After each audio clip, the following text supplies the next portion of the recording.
Volám sa Eugen Finkej, som art direktor a ilustrátor.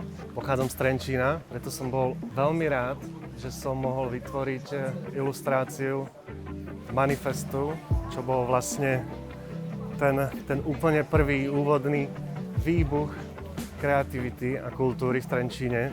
Na tom obrázku je vidieť hlavne ľudí, ktorí sa zabávajú, ktorí tancujú a ktorí sa majú dobre, ale kultúra nie je len o tomto, je aj o tom, aby povznesla ducha, aby človek vnútorne sa niekam posunul.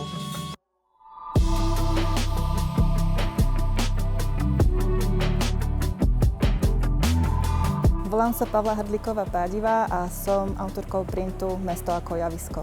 Na tomto grafickom liste je zachytený, nakreslený otvárací ceremoniál, ktorý prebehol priamo tu pred Odou, kde modelky v upcyklovaných modeloch roztancovali publikum. Vlastne samotné javisko sa presunulo z námestia hlavného sem a odniesli odkaz na dlhodobú tradíciu módy a odievania v Trenčíne.